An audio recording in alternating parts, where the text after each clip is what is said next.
Praise the Lord, oh my soul. Oh, my soul.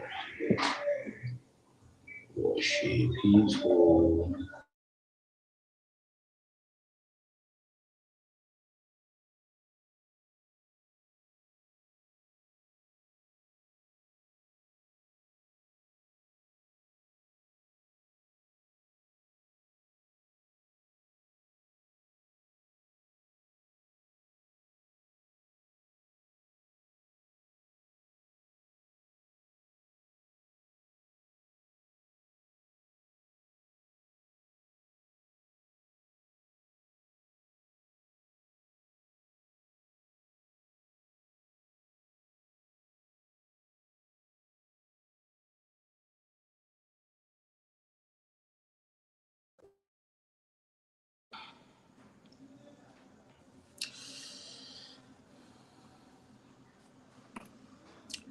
Praise the Lord, oh my soul. Oh, my soul. Worship His holy name. And never before. Oh, my soul. I worship Your holy name. Praise the Lord, oh my soul. Oh, my soul. Worship Your holy name. Sing like never before. Oh, my soul. I worship Your holy name. All right, everyone. Good evening. I think I can see a couple of persons here. Um, Welcome on board. Welcome, everyone. Good evening. If you are here live, please share the link of this video to someone that you know, someone you care about, someone you love, family member, your community, whichever group you belong to. Share this link to invite someone, and also type in our community, the Christian Hub community. Let everyone know that we are live. Okay, so help spread the message. Help someone to get insights, to get lights, okay, from tonight's conversation. And I pray that the Lord will guide us through and reveal Himself to us through the studies of the things that we want to discover, so that what we learn can help us become better individuals. Amen. So, thank you once again. Welcome to tonight's session. If you are there, say hello. Um, Say hello in the comment section, and tell me where you're watching from. Say hello and let me know where you are watching us from. All right. So we started a very important series few weeks back, and that series talks about the intentional design protocol, right? And it was from there that I was able to give us a lot of backgrounds. Okay. Um, from those backgrounds, we now in case you oh hey beautician be at B Beauticians, nice to have you here. Cookies Catering, oh wow, nice to have you all the way from Badagry. Thank you for tuning in, we appreciate you. Okay, thank you for joining the community and being a part of the Growth Sunday series. Okay, so we started an interesting series. Please do share this video with someone you care about. Let people know that they can join in just a few minutes and we are done, right? And also in our community, let people know that we are live already so they can tune in.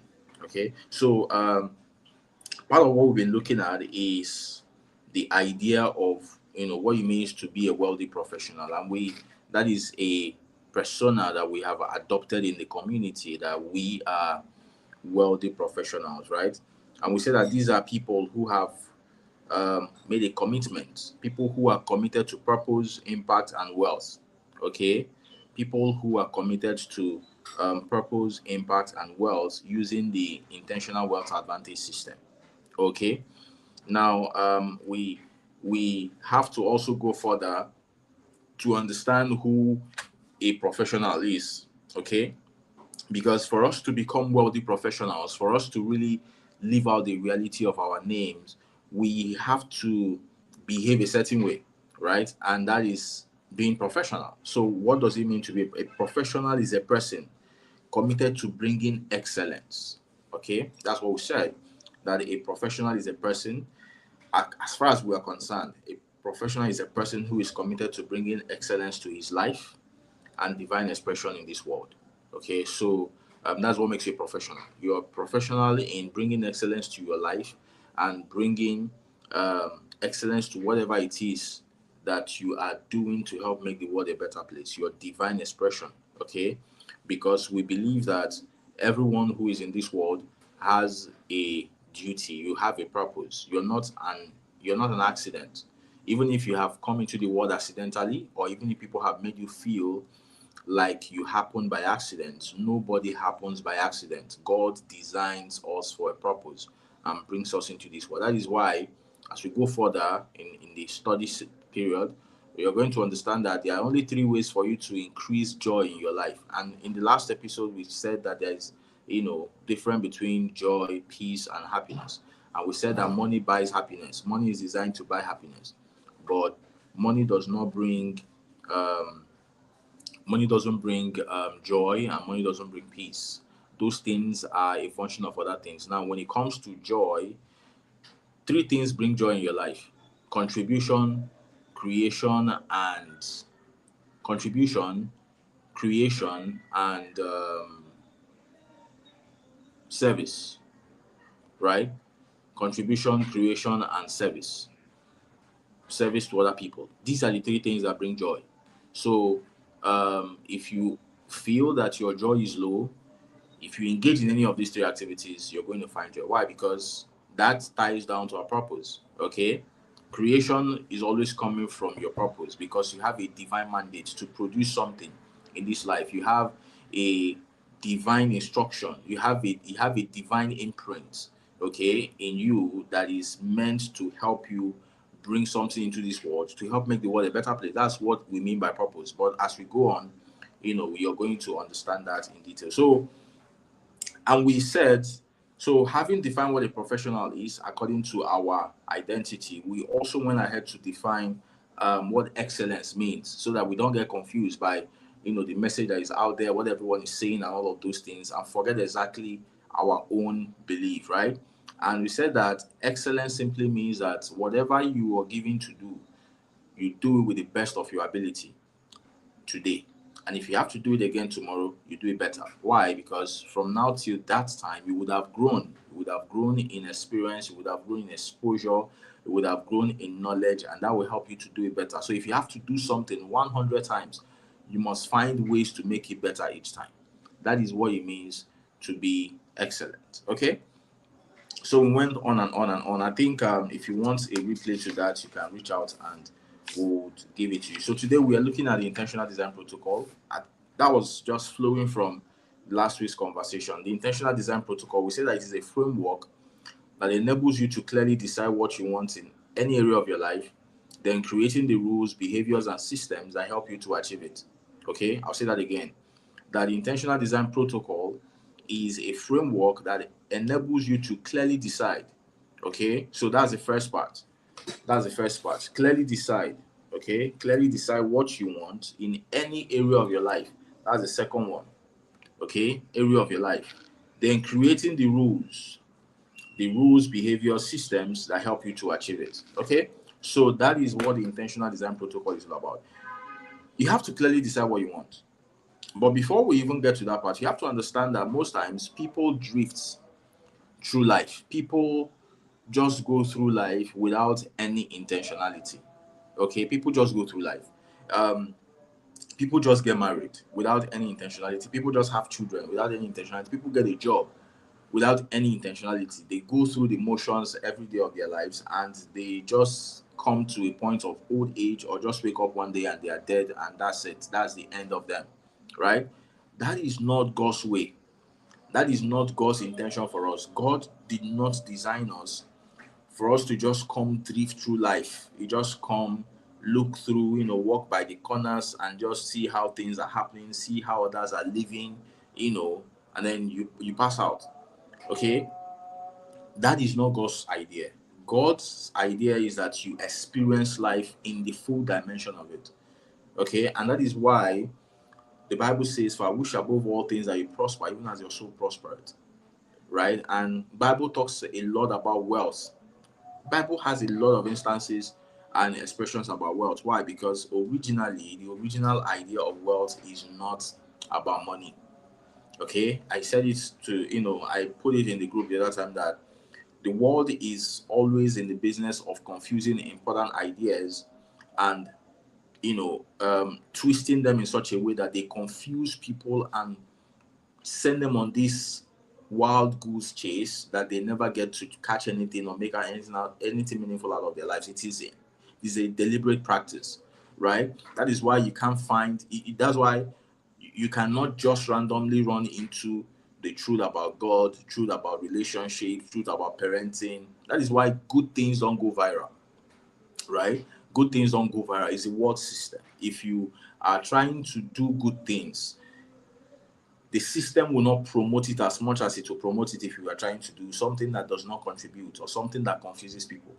Okay, so you need to understand that and become a seeker of truth. You need to become curious for your own growth, become curious for your own life. All those things that matter to you, you need to become curious in understanding what they are and how they work. Okay.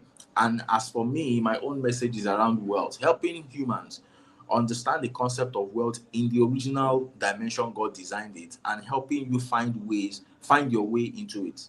Okay, so that is very important. So clearly deciding what you want in all areas of your life. So there are different areas of your life, and we're able to make touch points, okay, of those different areas of your life. And we said that when it comes to wealth, okay, which is experiencing abundance and prosperity in all the important dimensions of life, okay, that there are 5 zones, okay, that are referred to as the 5 wealth zones. So you need to understand that okay, wealth is about experiencing abundance and prosperity in the important dimensions of life or in the important areas of life. That is what wealth means. So if we say that a person is wealthy, what we are saying is that this person has wholeness, right? This person has wholeness, and this person has abundance, and this person is experiencing progress and prosperity in all the important dimensions of life.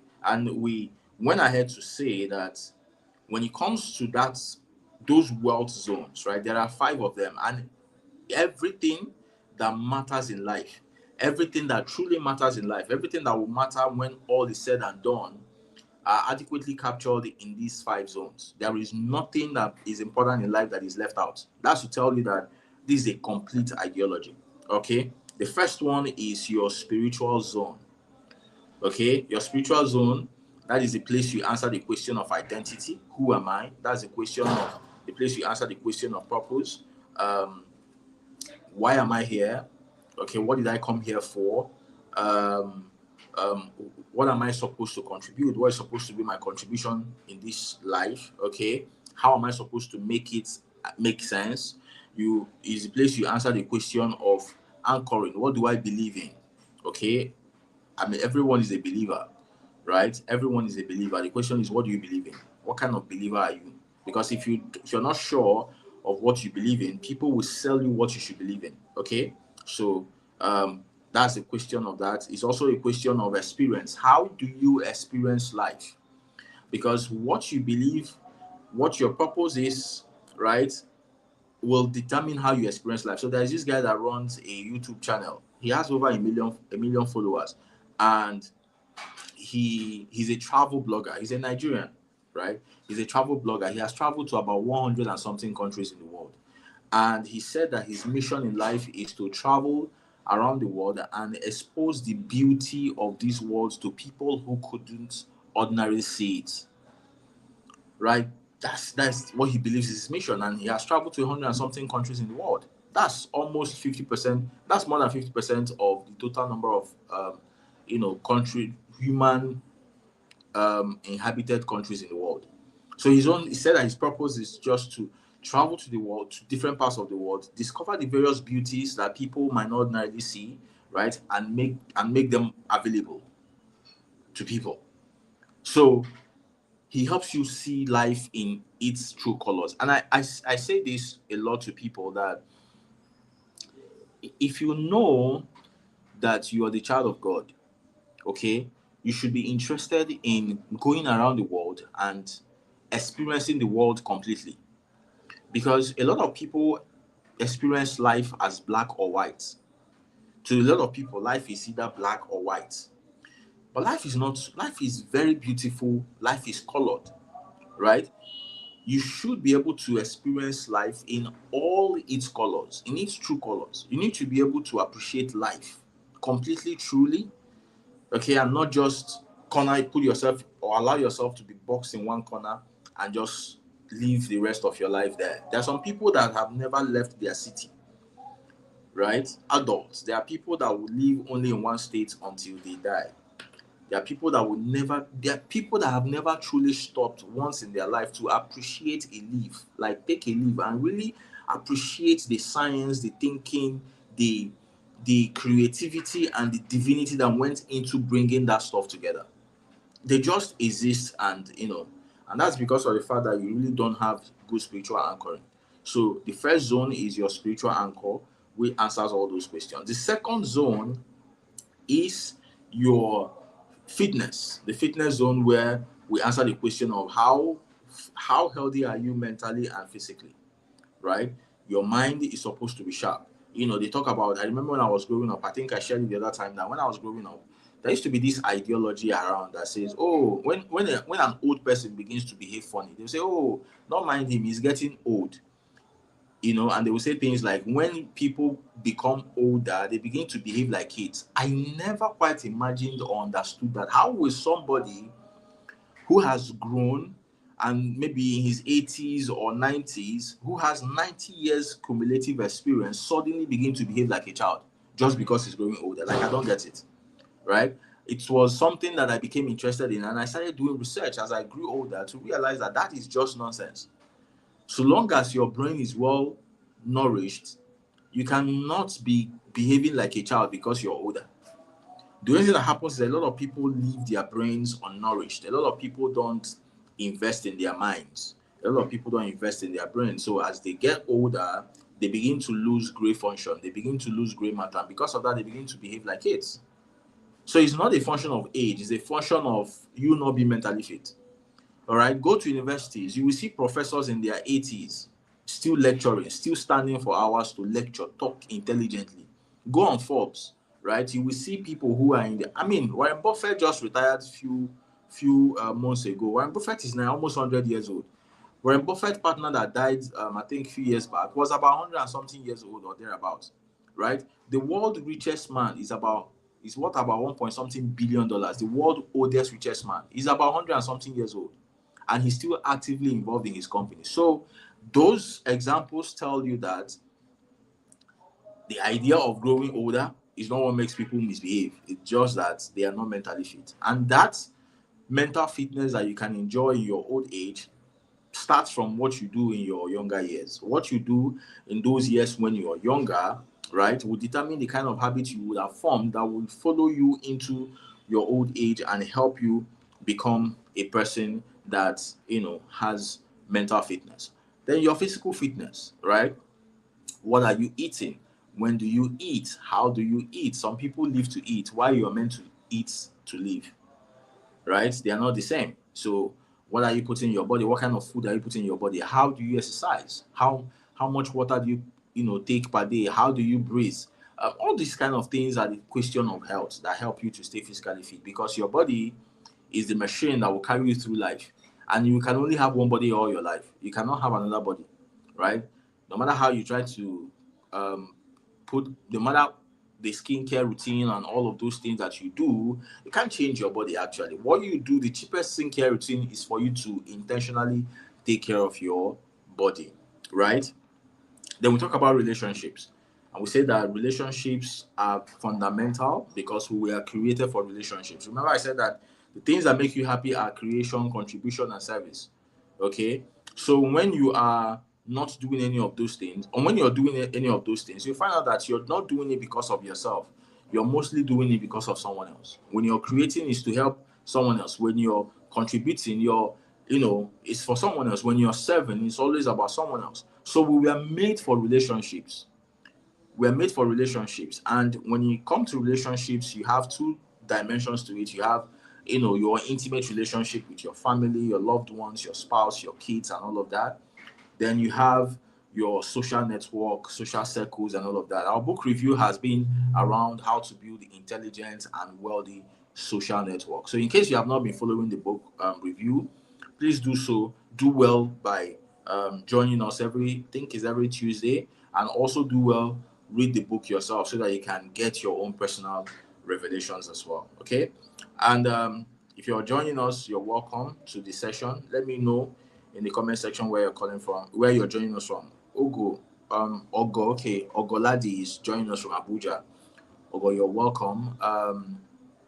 Let me know where you're joining us from, and also please do share the link of this video with your network, your community, and let people come to join us, and also let people in our Creation Hub community know that we are live. So you can just share the link there and let people know that we are live. Okay. Then the other part, the fourth part, okay, talks about your finance. That's the finance zone. Okay, the finance zone. Now, finance, remember, I said it's not just about money. Money is so, you see, if you really understand money, you stop all the struggling and you will stop being too hard on yourself when it comes to money. If you understand the place of money, you will stop being too hard on yourself. That was a short clip I saw on a short animation I saw on Twitter today, which is very instructive, right? It shows a person that was, so the title of the stuff was stop chasing, right, and start attracting. And then there was a little video of someone who was chasing butterflies, right, and there was another person who stood at a place and butterflies were all over him. So he says, if you make your garden beautiful, the butterflies will come. But if you don't, and you keep chasing them, the butterflies will fly away. That is how money works, actually. Okay, that's how money works. If you are chasing money, oh, it's about money, oh, give me money, oh, I want money, and all of that, you will miss the deal. You will miss the real deal. You miss the conversation. And if you chase hard enough, right, of course, life will always give you what you're chasing. So if you chase hard enough, you will get the money, but you will lose everything else. And that is not the idea, because I've seen very old, rich, miserable men. I've seen them. Like, these people they have money, they have all the things that you would wish to have, right? I've seen them, I've read about them. They have been depicted in movies, there have been stories, there are documentaries of very rich people who, by the time you get close to them and see their life, you find out that their life is so miserable and so empty that truly, if you have come to a place of higher realization, you would not in any way want to exchange your position with them. In fact, with their millions and billions of dollars, they wish they could just have your life, right? They wish they could just have your life and live the way you are. Why? Because they bought the wrong side of the stick, and they have spent all their life chasing the wrong end of things, and now they have come to a particular point where they have what they were chasing, which is money, but everything else has left them. Nothing else is working. Everything else is out of the windows, right? So don't be there. I think I still remember one picture I saw some years ago that is very instructive. It's a picture of somebody that started running after money. Money was just falling from the air, and this guy, at a very young age, started running after the money. As he was running after the money, he was catching some. Of course, he was catching some and putting some in his pocket, right? And he was running, and as he was running and catching some, he was getting older, right? But money was the only thing he was chasing after, what he was running after, until he came to the end of time. right? He came to the end of his time to realize that, oh, I have a lot of money, right, with me, but here is the end of my time. Then he looked around and realized that there was nothing else he had but money. And that is where, there's this statement that goes that some people are so poor that all they have is money. I want you to think about that for a second, right? And if you look around, if you pay attention enough, you will see people who will let you know that this is true. There are some people that are so morally bankrupt, relationship bankrupt, spiritually empty, right? Physically out, but they have money. The only thing they have is money, but everything else is gone. That should not be you, because that is not God's original intention. That is not God's original idea for us as humans and for us as enlightened beings, right? So, finance is not just about money. Finance is about two things. Finance is about your career and your money. Okay. So the fourth zone is money, is finance rather. And that zone of finance talks about two things. There are two things that are there. It talks about your career and your money. And what did we say career is? Career is the part of life you have chosen to make a contribution in, grow in, and get rewarded from. Right? Your career is the part of life you have chosen to make a contribution in, grow in, and get rewarded from. So, what area of life have you decided to contribute in? I have made a decision to contribute in the area of finance. I have made a decision because I've figured that my purpose is in that line. So I have built everything. I'm building myself over the years. I'm learning, I'm getting better, I'm growing, just to make sure that I become a contributor. So if somebody asks you now, what does Alex do? You will say, oh, whatever you say I do will somehow involve finance. Okay, will somehow involve money, will somehow involve wealth, but generally it shall involve finance. Why? Because all the years you have known me, for some of you that have known me for like maybe 10 years and all of that, for as long as you have known me, this has been what I've been talking about. Of course, I talk about so many other things, but you know that my core message is always around finance, wealth, and all of that. Okay. Kinsley is joining us from Enugu. Thank you, Kinsley, for joining us. Welcome on board. Uwana is joining us from Akwa Ibom State. Akwa Ibom. Thank you for joining us, Uwana. You're welcome. Great to be here. I hope you all are in the community, the Creation Hub community. So do well to be there, right? In case you're not. And also invite your friends. Share this link with a friend somewhere and tell them to join this live stream. Somebody can learn something that can change his life. Okay? So the part of life you chose to make a contribution is your career path. That's why we say, career paths, right?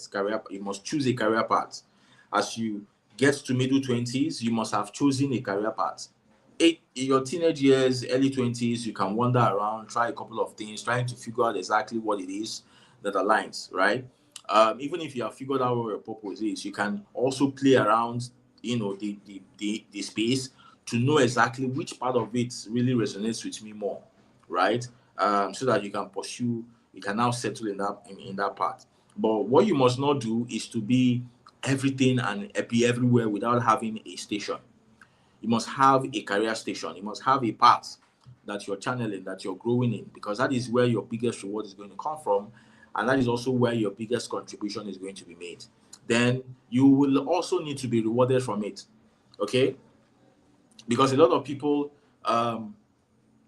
confuse this idea of purpose, career contribution, and reward. Some people say, it's my job. You don't need to pay me for it. And all of those kind of sentimental statements. But the truth is that you deserve to be rewarded. But the world cannot reward you until you place a demand for you to be rewarded. The world cannot reward you. The world system, the world as we know it, will not reward you until you place a demand for you to be rewarded, right? And one thing you need to understand is that human beings by nature like to take and take and take and not give, by nature, right? Human beings love to take and take and take and take and not give. So you have to compel them to give you. Yes, you have to deliberately and intentionally compel human beings to give you. Because if you don't deliberately compel human beings to give you, human beings will take and take and take and take and take, And when there is nothing to take anymore, they will move over to someone else. That's how human beings work. That's how humans think, right? So even when you're living your purpose, there is a program I will launch, I think next month, called Purpose to Profit, right? Purpose to Profit. I will be showing in that program, I'll be showing you how to discover your purpose, how to live your purpose, and how to use what I call purpose attachments, right? The things that God gave you as a result of your purpose, to profit from those things. Because your purpose is not meant to make you rich. Your purpose is not meant to make you money. But there are things that will come with your purpose that are designed to make you money if you know how to discover them, how to polish them, and how to deploy them, right? That is what that program is about, purpose to profit. So that you don't just live your purpose, you will also be wealthy living your purpose. You will have money living your purpose so that you can nourish yourself and be able to serve more. Because a lot of people are no longer serving because they are impoverished, right? They are impoverished. They have been taken advantage of. There is no way you can feed others when you're not fed yourself. Okay, so a lot of people are now angry at themselves. They're angry at other people. They're angry at the people they are meant to serve because they have been giving and giving and giving, and they are not getting anything in return. Why? Because humans can't give you or can't reward you if you don't place a demand on them. As I am here now, if I keep, no matter how much I give you value, right? And I don't ask you to buy a course, I don't ask you to buy a product, I don't ask you to invest in yourself through me, you can never one day wake up and ask me, Alex, what do you have that I can buy? You hardly will do that. Okay, you will hardly will do that until I ask you, buy this thing or pay for this thing or pay, just place a demand. So you must learn how to give value to people, how to make a contribution, but at the same time, demand for a reward. It is that reward that helps, that's where we talk about get rewarded from, right? In the area you make a contribution in the area you grow in, you also must get rewarded from that place. That is your career path. Then the reward you get from that part is not where we talk about money. So that's where the money sense idea comes from. Okay, because then now you talk about how you think about your money, how you manage your money, how you invest it, how you save it, how you make it grow, how you protect it. All of these things will come from how you have been able to contribute in the life of other people, right? So that's your finance zone. And the last zone is your wealth, your wisdom. And I refer to wisdom as the will of wealth. Okay, wisdom is the will of wealth. That is where everything else revolves. Okay, everything else revolves around your wisdom. If you're not wise, you will not know how to properly manage these other areas of life. Okay, so you need wisdom to be able to know how to relate with God better. You need wisdom to be able to know how to make your relationships work better. You need wisdom to be able to know how your finances should work better. You need wisdom to be able to know how to make your health work. Because if you don't have wisdom, you can actually destroy yourself in any of these zones. So wisdom is very important. That's why the Bible says wisdom is profitable to direct, right? Wisdom is profitable to direct. So wisdom is a very important component of wealth. Okay, and there you talk about two things: your awareness and your discernment. Okay, your awareness of yourself, awareness of people, awareness of events, awareness of situations, so that you can judge correctly, and discernment to be able to know what you're seeing and understand what you're seeing. Because there are two different things. You can see something and not understand what you're seeing. So discernment is your ability to see something, understand what you're seeing, and know what to do. That's what wisdom is, right? So ability to understand what you're seeing, ability to know what you're seeing, understand what you're seeing, and know what to do. That's wisdom. Okay, so if you are able to train yourself in these areas, you will have wealth. And I think I shared it in the channel the other time, I think within the week, right? The root meaning of wealth. The root meaning of wealth. So you can equally go and figure it out yourself. Just go on ChatGPT, right? Go on ChatGPT and type in what is the root meaning of wealth. Okay, what is the root meaning of wealth? That will help you to better appreciate the conversation we're having. So we said that the framework that enables you to clearly decide what you want in in any area of your life, okay, then creating rules, behaviors, and systems. So that's where we are now. That for you to be able to really achieve whatever you want, whatever you have decided that a particular area of your life will be, you will have to create rules and you have to create behaviors. Rules are the things that guide behavior, right? And when you don't have rules, you will still have behaviors. It's just that your behaviors will not produce result. Your behaviors will produce result, but most times the result that your behavior will produce will not be the result that you intended. Because that's why they say that lack of planning, failure to plan is planning. So when you don't plan, you're actually planning to fail, right? So if you don't have rules, the Bible says that a man who has no rules is like a city without a wall. A man who has no rules against himself is like a city without a wall. So if you are a person and you don't have rules about your life, then your behaviors will also happen, but your behaviors will definitely not be the result that you want. Now let me say this: there is hardly anyone I have met, there's hardly anyone you will meet that will tell you that he does not want the good things of life. There is hardly anyone, right? There is hardly, you can do the experiment yourself. Anybody you think, just anybody that comes to your mind, go and engage the person. There is nobody, right, that will tell you, I mean, nobody that is normal, I mean, stable. There is no stable human being, right, that will tell you that he does not want the good things of life, that he doesn't want all these things, that he doesn't admire orderliness, that he doesn't admire growth, that he doesn't admire, a full rounded and well functional life. So everybody wants the outcome.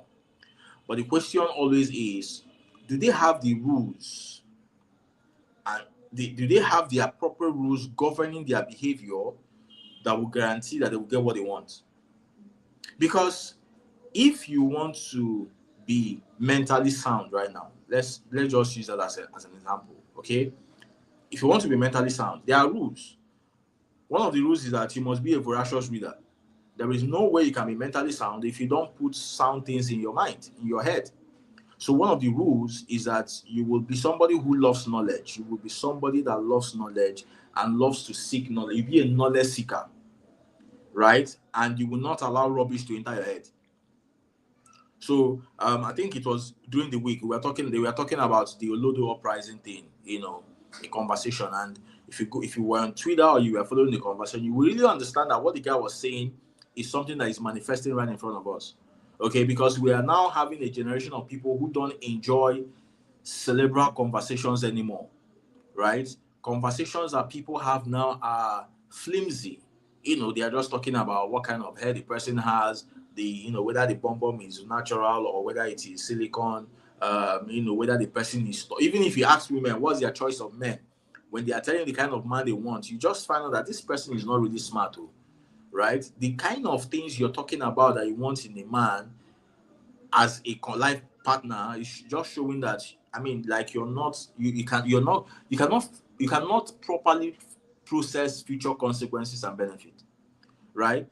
You're having a conversation with somebody and the person is asking you, oh, what kind of car do you drive? Oh, I have more cars than what you just know that, man, we are in a time where sense is scarce, right? So we have a lot of olodos. Of course, most of your celebrities are very dumb people.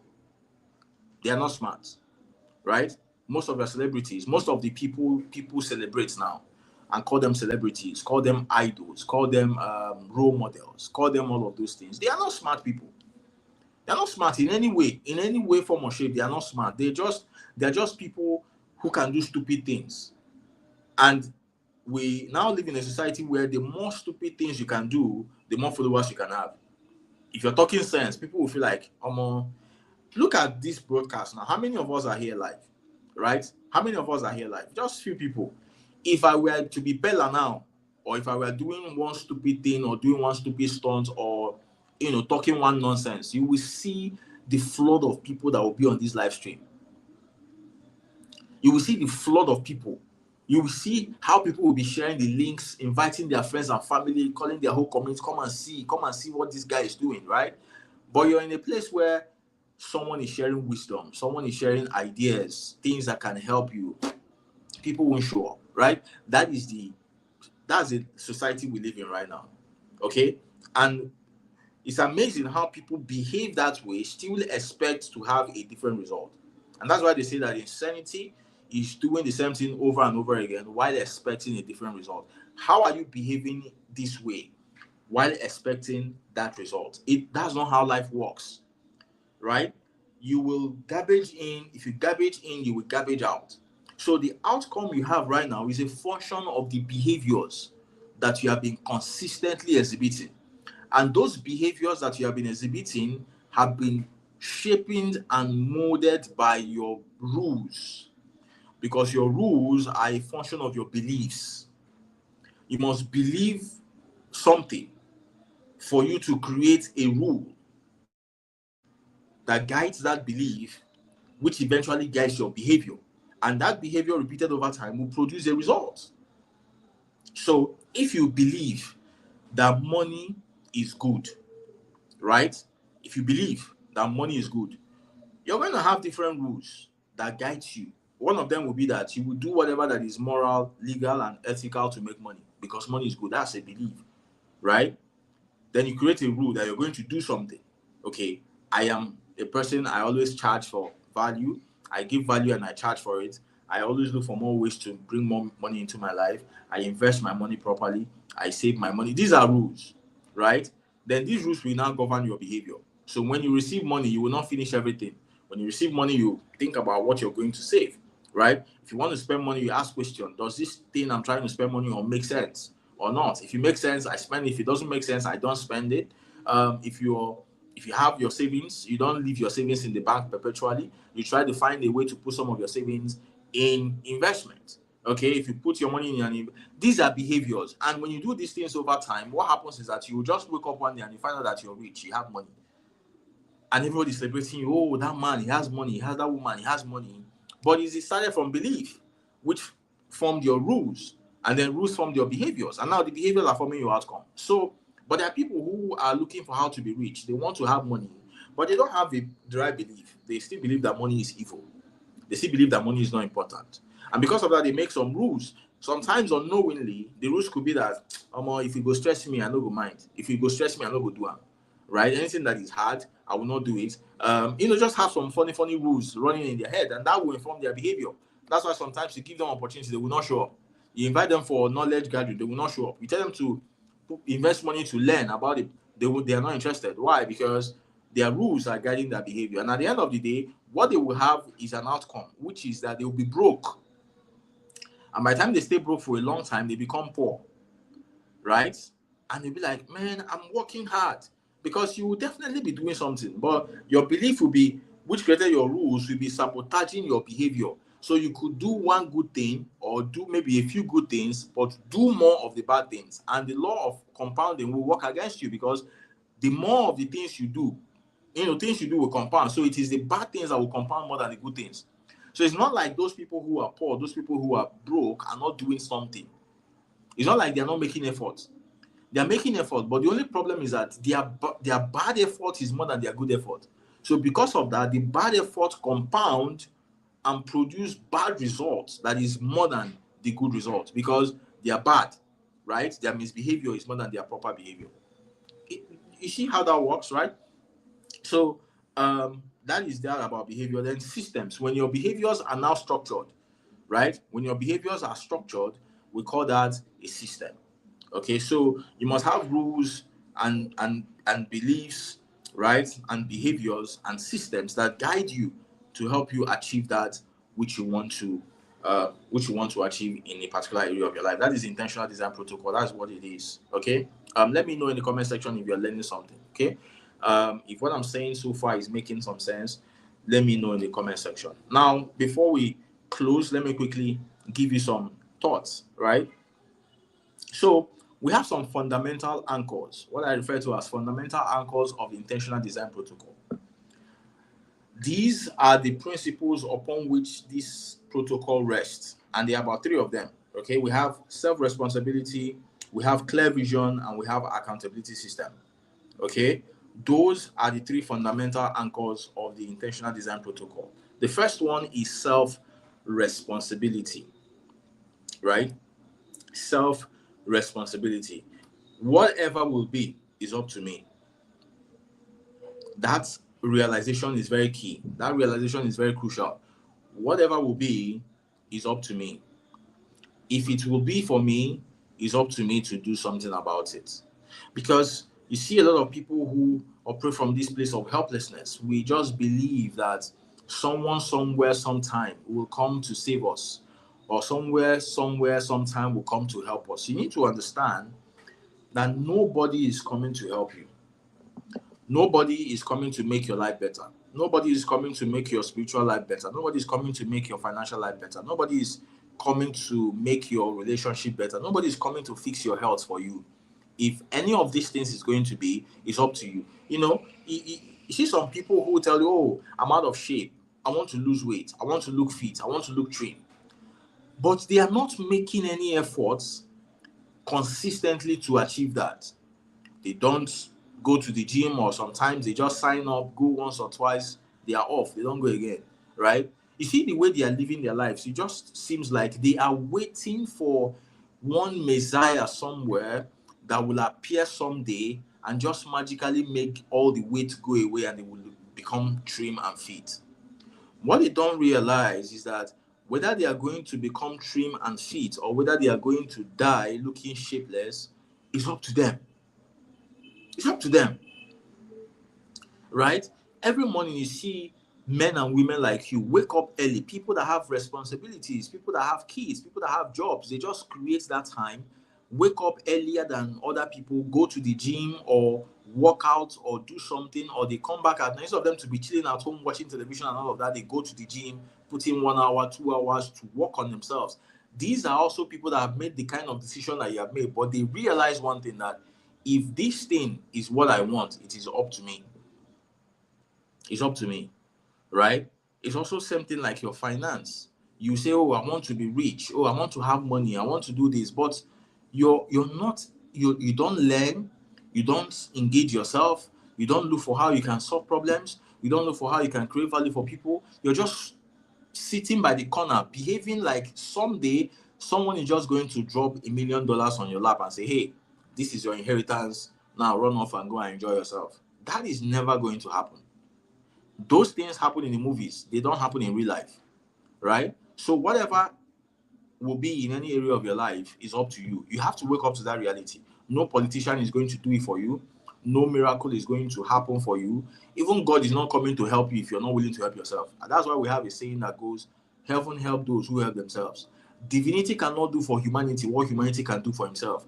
Or divinity cannot do for humanity what humanity is supposed to do for himself. So if you're not succeeding in any area of your life, realize that God is not tormenting you.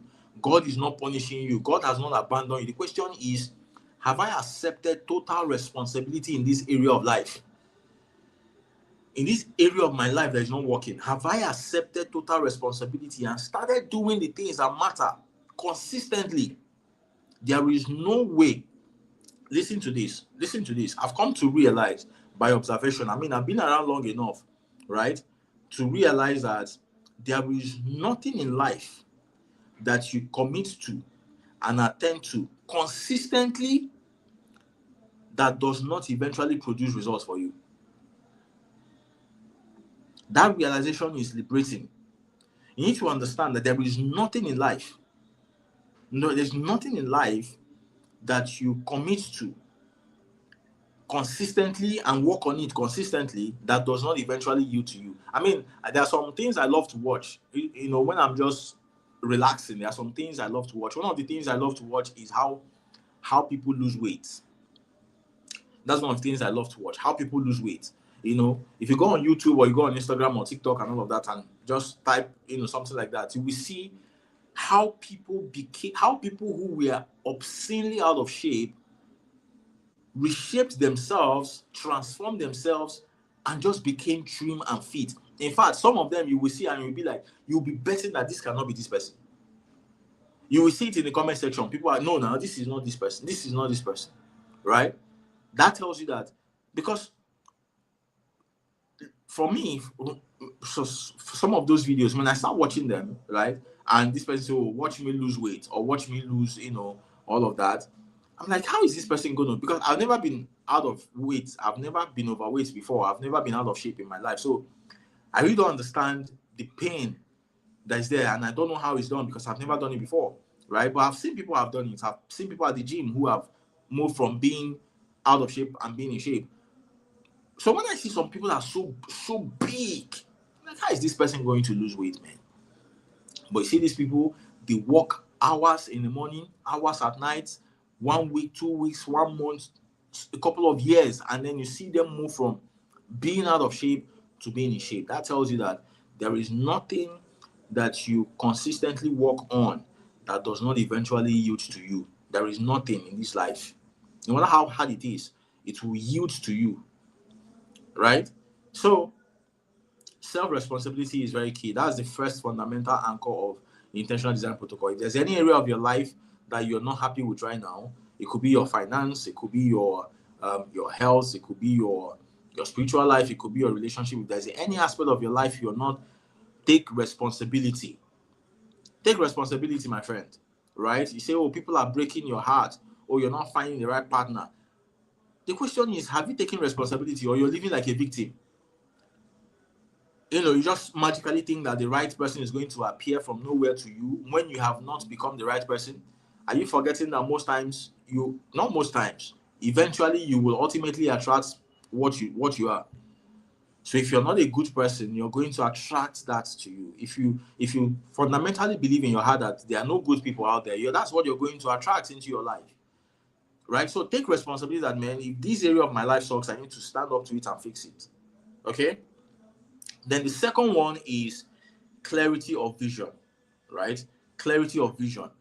You must be clear. You must be clear on what you want. In fact, there is a better way to look at it. You must be clear, absolutely clear on what you don't want. Okay? Because sometimes, especially when you're starting out, right? Especially when you're starting out, you might not really know exactly what you want in a particular area. You might not be very clear on what you want because, you have not been there before. Probably you don't have examples. You don't have, people you can look up to, people you can model, right? But one thing you must never miss is what you don't want. What you don't want, right? That helps you to now narrow down your options. Because if you don't know what you don't want, everything will look good to you. So you need to know what you don't want. Start from there. Be clear on what you don't want. If it comes to wealth now, if it comes to being rich now, for example, you might not be clear on how rich you eventually want to be, but be very clear on the fact that you and poverty don't have anything in common. Like, me and poverty, we cannot be friends. We can't stay together. We are enemies. First of all, declare enmity between you and poverty first, right? That will help now make a way for you to now know. At least you have pushed this guy away. What do? You move on the path of wealth, the opposite direction of that, and then climb from there. So clarity is very important. Clarity of vision is very important. And I'm saying that you need to know what you want. But in case you're not clear, you cannot fathom or clearly capture what is it that you want, be very clear on what is it that you do not want. Be very, very clear on what is it that you do not want. That helps to shape your goals. Okay, that helps to shape the kind of goals you set for yourself. There is a model I have for setting goals. As time goes on, we'll do goal setting and all of that. I think that's one of the programs we do towards the end of the year. Okay, goal setting. So I use my goal setting framework to teach you how to set goals at work. Now, there's what is called the GAS system, goal activation system, right? That I teach.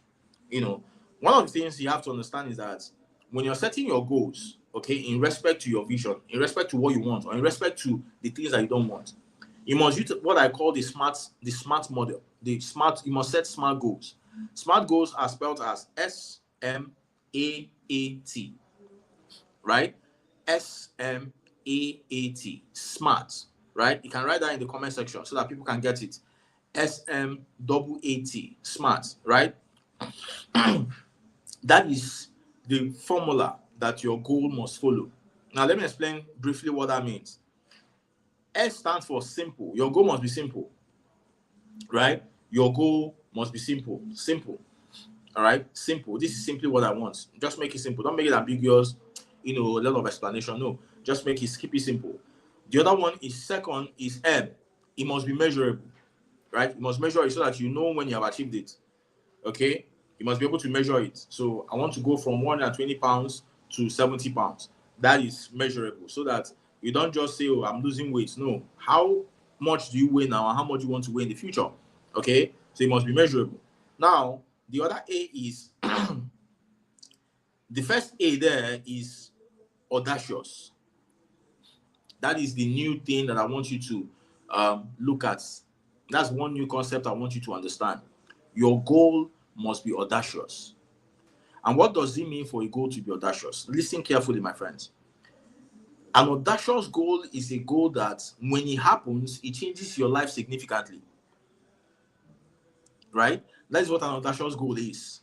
An audacious goal is a goal that when it happens, it changes your life significantly. But it's also not so out of range that it becomes impossible for you based on your reality to attempt. That is what an audacious goal is. The A stands for audaciousness, audacity, right? An audacious goal is a goal that is big enough that when it occurs, it changes your life in a significant way.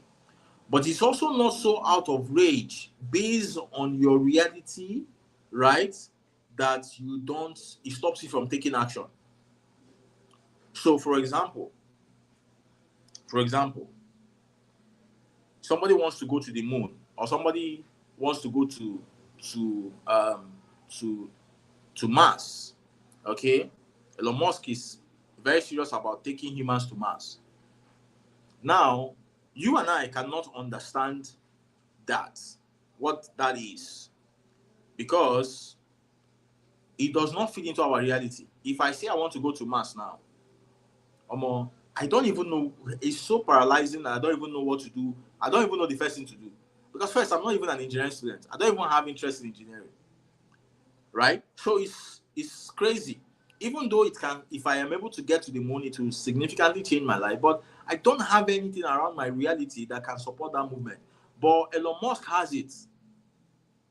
Remember that Elon Musk has a PhD in engineering. Right? He has a PhD in engineering. He has the money to get the best engineers in the world together. He has the ears of government. He has government funding. He has government support and sponsorship. So Elon Musk has the rights and the resources to think of that kind of thing and know the first thing to do, know the first person to call, know the first resources to consult, know the first person to have a conversation with in line of that possibility, right? So when you're setting, my mentor once told me something. He said, if you keep doing what you can afford, your life will be very small. Right? Most times when you tell people, oh, come and invest, come and buy real estate, come and buy this land, say, oh, I cannot afford it. But you need it. Right? You need it. You know that investing in this property is going to help my life. If I'm able to buy this for my child, it's going to help me. Right? But your first instance is always, I can't afford it.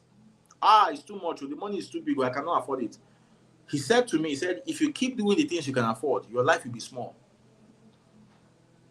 And that's one thing I want you to understand about audacity. Audacity must be that you must step out of things that you are comfortable with. You must create goals that stretch you. Create goals that allow you to use what you have to start while stretching above and beyond to get more support, to get more power, to get more skills, to get more insights that will help you to reach it. Right? Because, for example, if I say set a financial goal for yourself and you said, oh, you know what? I want to make 2 million naira, next month. I want to make 2 million naira next month. Now, you have this month, you have made 1 million naira, right? Do you know that setting a goal of making 2 million naira next month is not audacious? It's not audacious in any way because it's just a little more effort. just a little more effort of what you did to make 1 million that you need to do to make the 2 million. But if you have made 1 million and you set a goal and say, you know what, next month I want to make 5 million, I want to make 6 million, that is like 6 or 7 times higher than what you currently make. But because of the fact that you have made some before, you have some skills, you know what to do, you know how to engage to help you do more, right? That becomes a possibility. Okay, that becomes a possibility.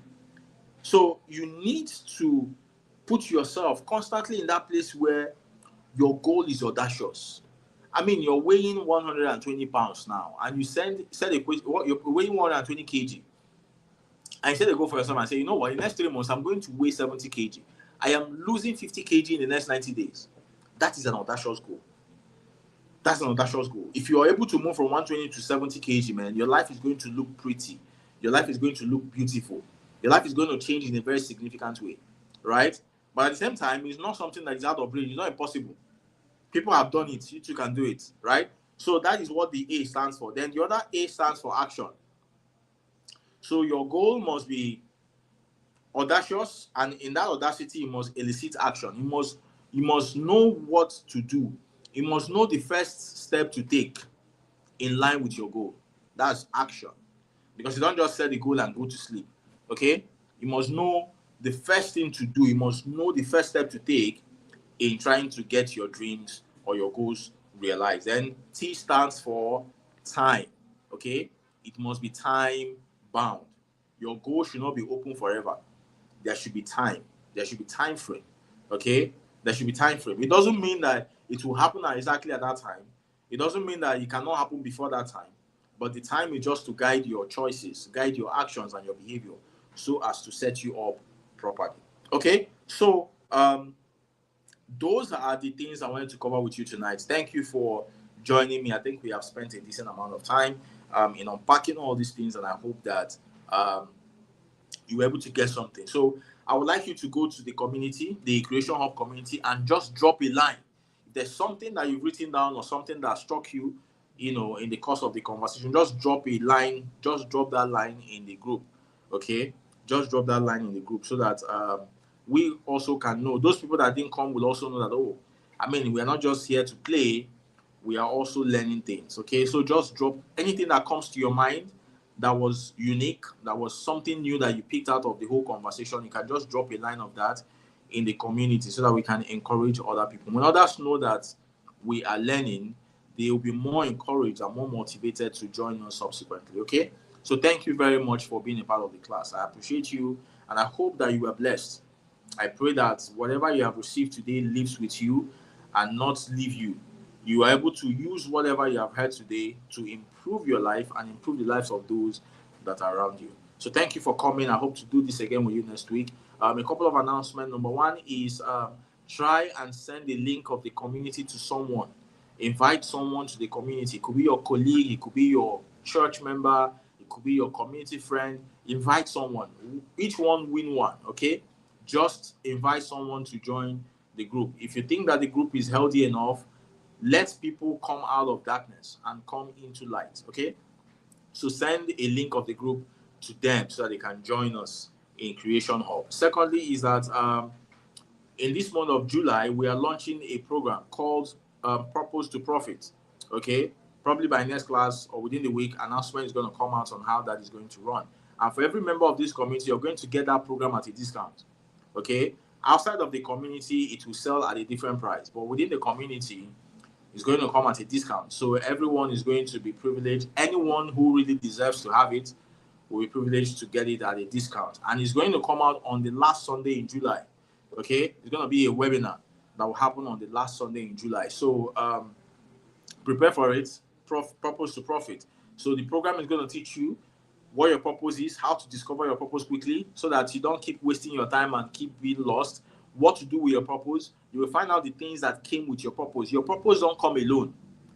Okay? Your purpose don't come alone. And your purpose is not to make the idea of your purpose is not to make you rich.